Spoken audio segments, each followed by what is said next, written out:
Can you hear that? That's the sound of warmth, comfort, and connection.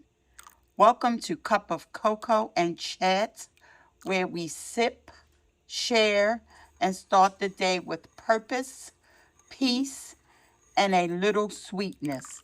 I am your host, Princess, and I am so glad you're here.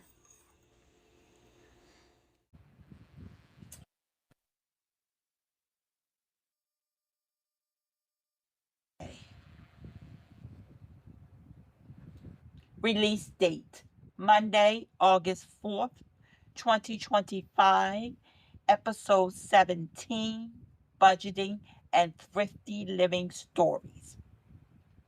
So, our weekly theme for August the 4th through the 8th, exploring the threads that unite us, our stories, traditions, self care practices, and acts of kindness, while gently acknowledging the different paths people walk.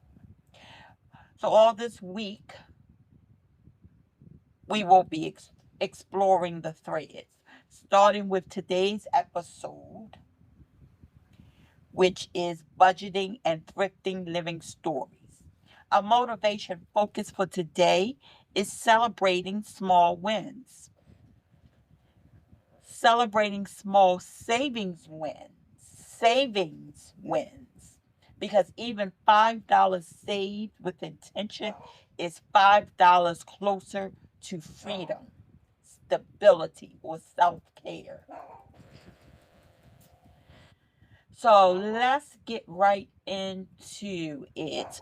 Good morning, good afternoon, or good evening, whenever you're tuning in. I am so glad you pressed play. Welcome to Cup of Cocoa and Chat, the podcast, where we savor the moment, think deeply, and listen to real conversations that stir the heart.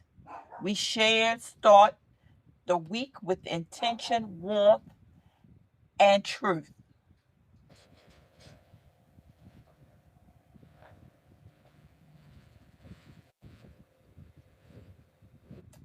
I am your host, Princess, and today is Mindful Money Monday. Mindful Money Monday.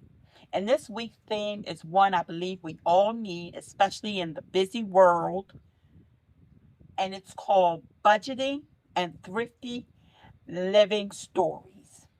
Okay? So this week theme, Bridges and Belonging, was inspired by some of the recent conversations happening around classism, financial inequality, and how money shapes not just our spending, but our sense of identity, opportunity, and access. With the recent controversy involving the Ralph Lauren collab and discussions of financial inclusion, I felt led to bring budgeting and financial literacy into the light in a way that is mindful, inclusive, and real. Because here in this space, we don't judge where we come from. We celebrate how far you've come and walk together toward where you're going. Okay? So this week we're talking about bridges and belonging throughout from Monday through Friday, starting with this episode, and how shared wisdom like budgeting, stories, and frugal hacks can unite us in our different journeys. We're keeping it mindful and motivated today, celebrating the power of small savings wins. So, I want to do a quick recap from an earlier episode, Money Matters Monday. And that was episode 3, which aired April the 28th. That episode was titled Sis, Secure the Bag, Budgeting with Purpose. And there I discussed budgeting with purpose. I shared my testimony about discovering financial literacy later in life and how I began building better money habits. And I introduced my old school meets intentional living sticky note system, where each week I label 3 sticky notes. The first one was you must pay. The second one is you should save. And the third one was can spend. So they were things that I had to pay, things I should have saved, and things I could spend. So it all boiled down to my income, right? So one was used for the income that I had to pay bills with. The other one was the income that I should have been saving, how much I could save from each paycheck or whatever. And then the other one, the last one was the money that I could spend. So whatever I had left over, in other words. We also explored the 50-30-20 rule, a budgeting method that helped me stay on track. Even it helped me save over $5,000 once I purchased this savings book that I found on TikTok. So in today's episode, we'll revisit that rule with fresh real life examples to show how small steps can lead to big wins. So talking point number 1, the power of the 50-30-20 rule. So I talked about this back in April, but I didn't get really deep into it. The 50-30-20 rule is simple math, but deep impact. Simple math, but a deep impact. The 50-30-20 rule isn't just a budget. It's a boundary, a blueprint, a bold step forward toward financial clarity. And here's how it breaks down. 50% of your income is used for your needs. 50% of your income should be used for your needs. Those are your essentials, your housing, your utilities, your groceries, your transportation, your prescriptions, and the minimum debt payments. Then the 30% of your income should go to your wants. They're the joys and the comforts like dining out, streaming services, self-care splurges, vacations, and hobbies. And the 20% of your income should go to savings and debt repayment. This is your future, your emergency fund, your retirement, your extra debt payments, and the long-term goals. Here's why it works, because it's mindset over math. Mindset over math. It teaches balance, not deprivation. You don't have to cut out your joy, just need to budget for it. So you don't have to cut out that joy or what you find in joy. You just need to budget for it. Simple. The 30% of your income that goes to the wants category gives you permission to enjoy life while staying mindful. It puts your priorities in perspective. You can start identifying if your wants are eating into your needs or if your savings just need more attention. It's flexible but grounded. It's flexible but grounded. Whether you make $500 a week or $5,000 a month, The percentages scale with your income. If your income is tight, you can still apply the rhythm of 50, 30, 20, even if the amounts aren't exact. Now, for me, this is how it shifted my life. Since embracing that method, I became more intentional with what I call graceful budgeting. It's not about squeezing the joy out of life, it's about making space for peace.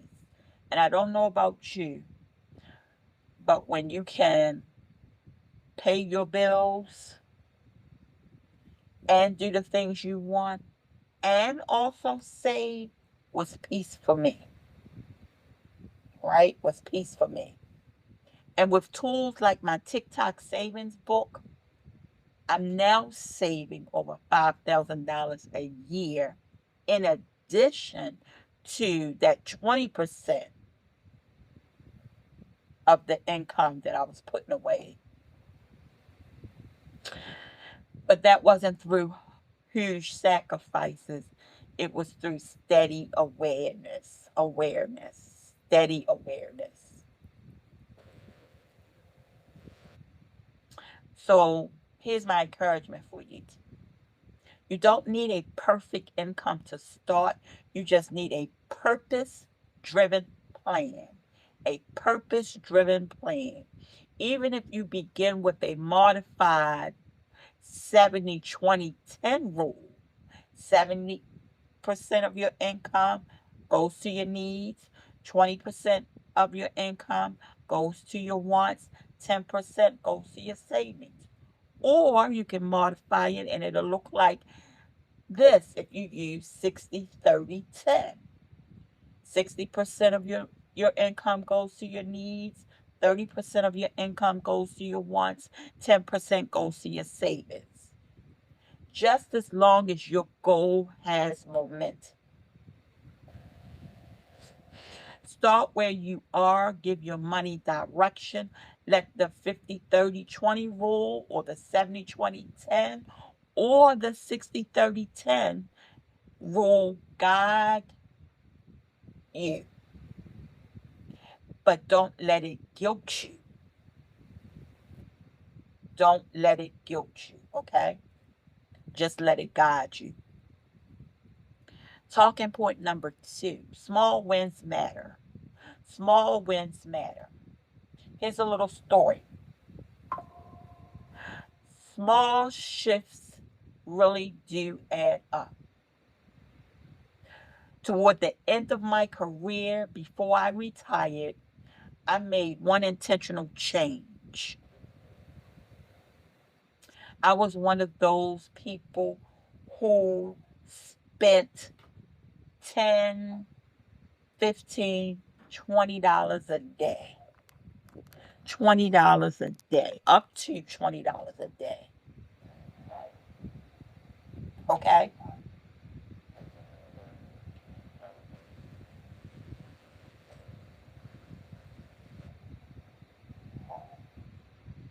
And this was all before I retired, years before I retired. Because at some point in my career, I became wiser. Uh, I invested in a Keurig machine, right? And that one purchase helped me, just that one purchase helped me cut down on my daily purchase of cocoa and tea every morning. That encouraged me to brew my own at home, to sip slowly and save intentionally. To sip slowly and save intentionally. But it didn't stop there. I began to meal plan with purpose. I only cooked 2 days a week. That was Wednesday and Sunday. I chose those 2 days a week to cook meals that would stretch across our week, right? Now, I'll be honest, I wasn't a big fan of leftovers, but I made them work. They became my go to for lunch and later for dinner. And today I still plan meals and rely on those leftovers because it saves me money and keeps me aligned with my health goals. I work with my dietitian. She gives me tips, and they're not just on the healthy to help me with my healthy eating habits, but it helps me with my budget. It's become budget friendly for me. On top of that, I began couponing years ago on household items, groceries, you name it. I couponed. I wasn't an extreme couponer, but I was a couponer, right? These days, creating my weekly shopping list is something I enjoy. It's the small things that give me joy, right? I enjoy going through my app, seeing how many rewards I earned the week before.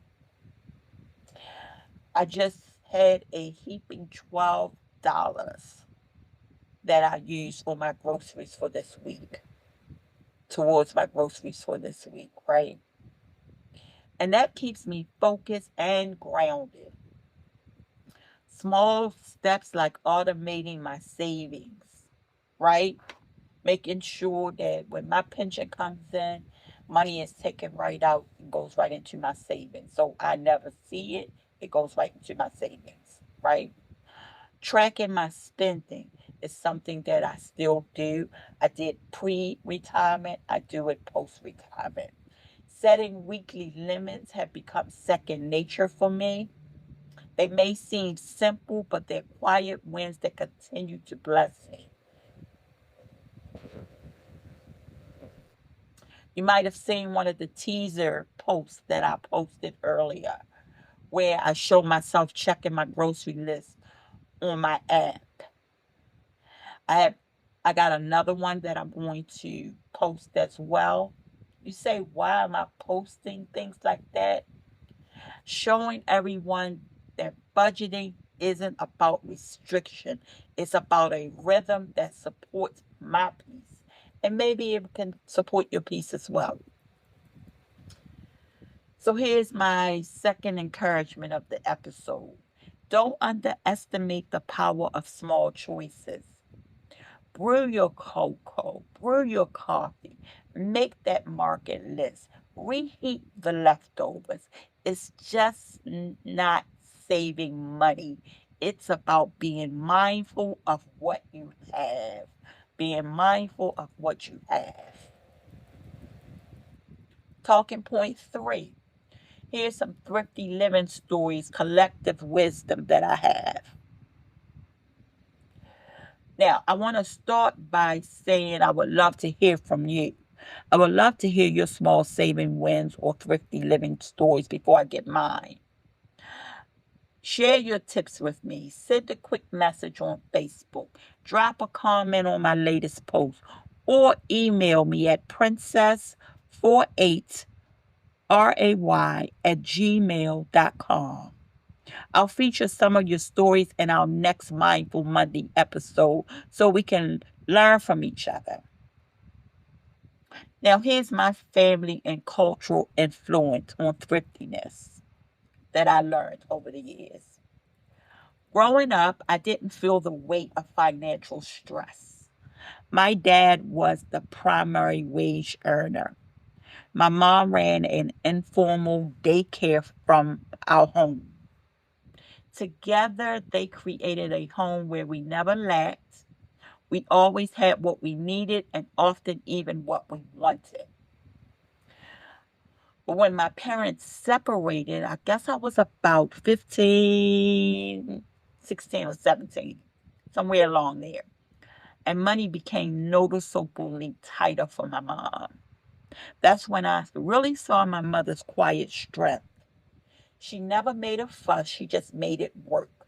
She stretched every dollar with grace, whether that meant saving her daycare earnings and whatever loose change she had from the weeks for her holidays, or planning ahead for Thanksgiving and Christmas, which were her favorite times of the year. And here's the thing, I didn't become financially literate until my 40s. I wasn't taught about money growing up, not in the formal sense.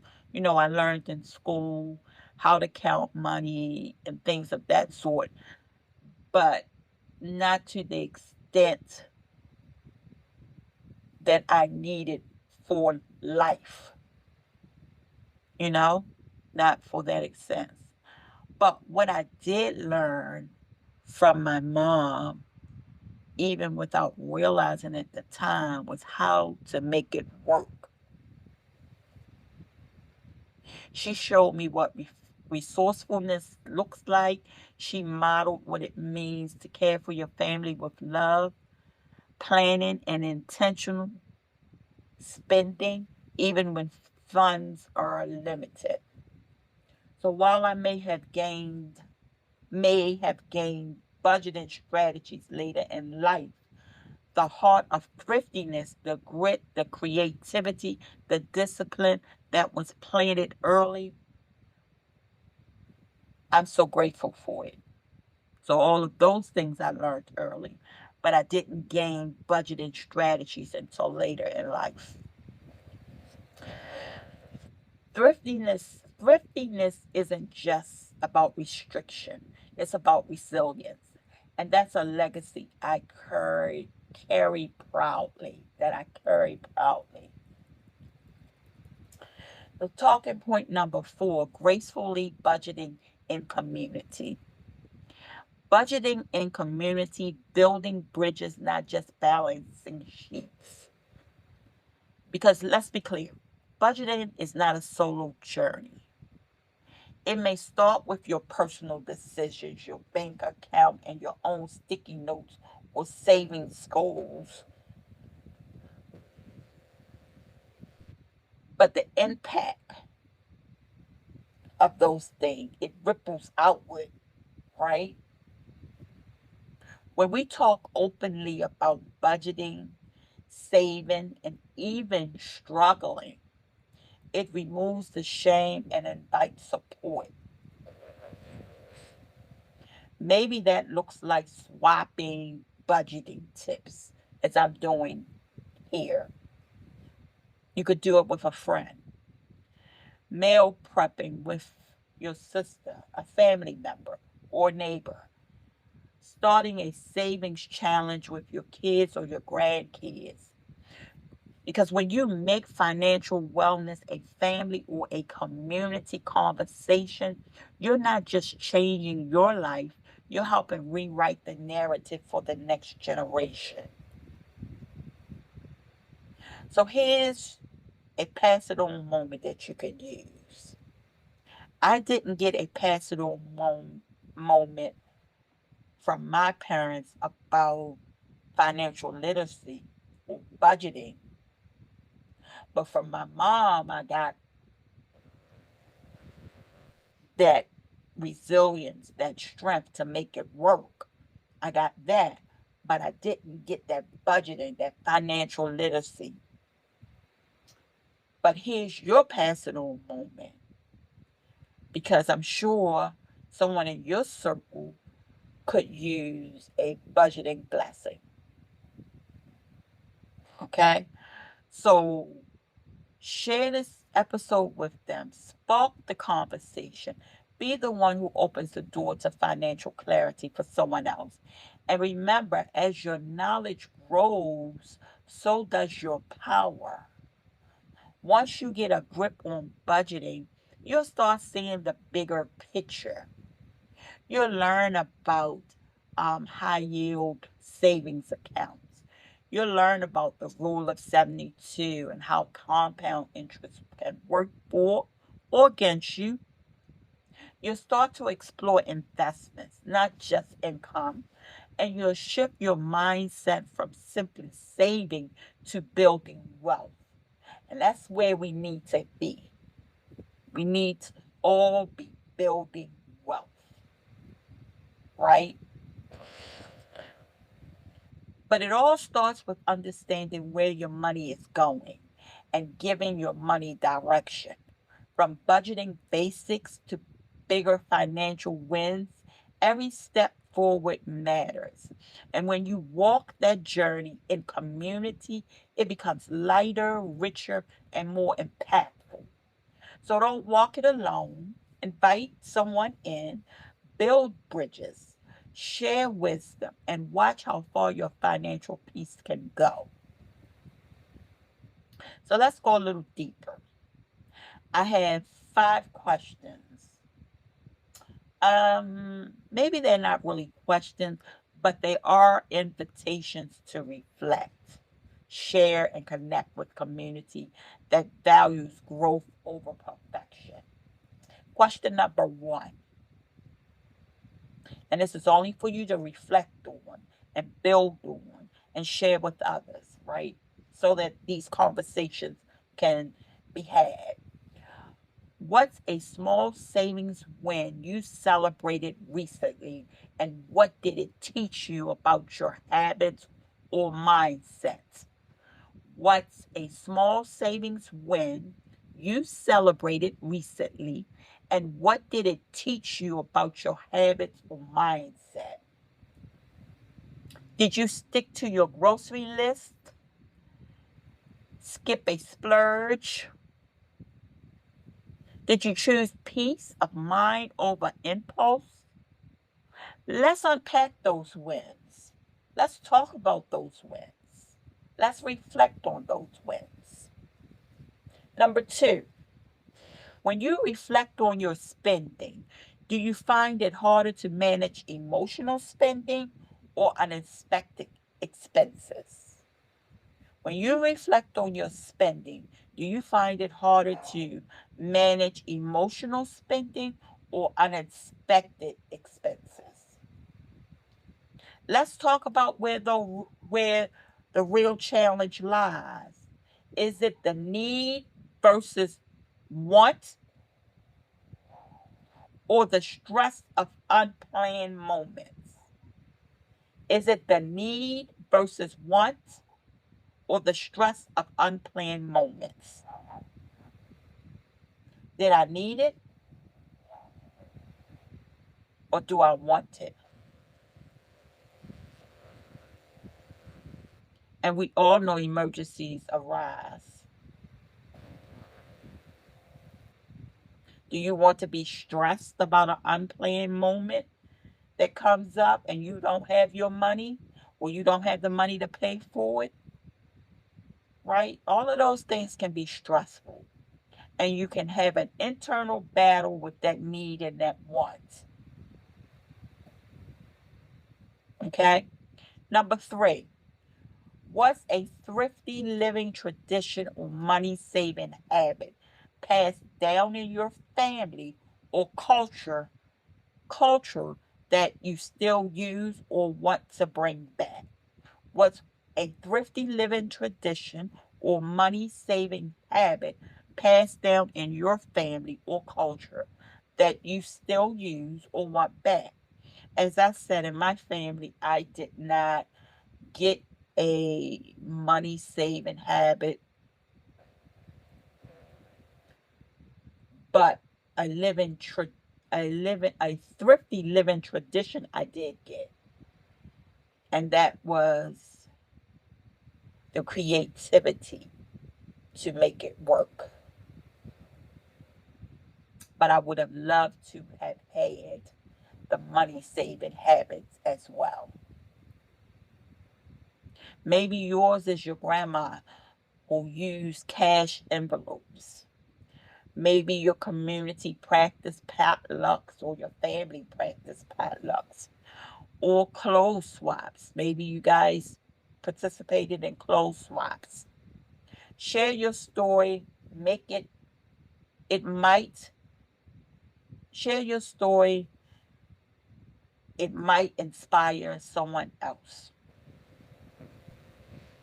Share your story. It might inspire someone else.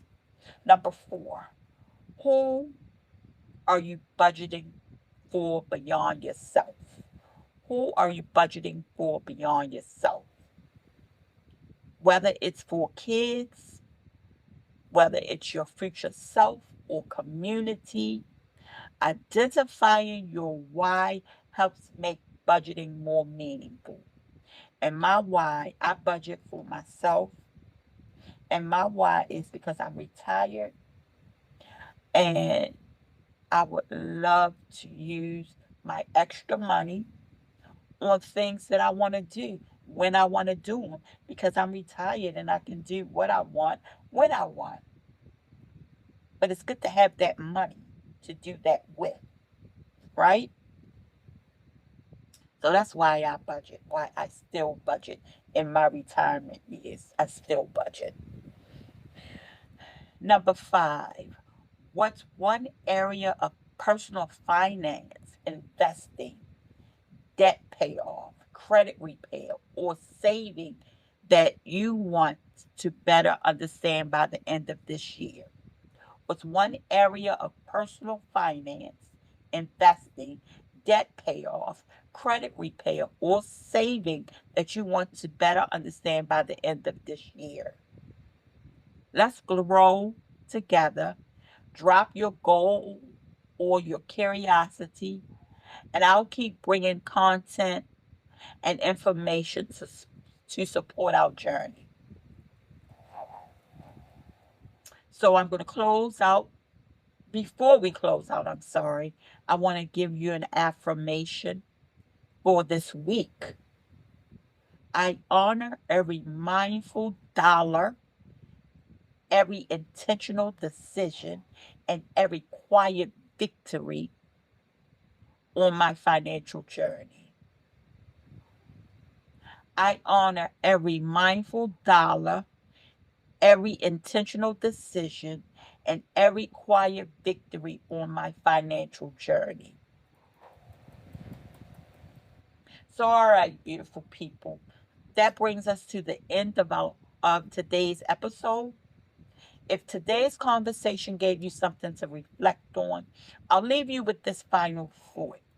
From small wins to strong foundation, every small win you celebrate, a home brewed cup of cocoa or coffee, a well planned grocery list, a skipped impulse buy, is more than a budget hack. It's a mindset shift. It's proof that you are paying attention to your future one decision at a time. Don't underestimate those quiet victories. They're the building blocks of confidence, clarity, and long-term change. The way you plan your meals, automate your savings, or stretch a dollar isn't just thriftiness, it's wisdom, it's legacy. And here's the beautiful part of all of this: small wins create space for bigger breakthroughs. As you become more intentional with your money, you begin to unlock new conversations about investments, compound interest, the rule of 72, and building generational wealth.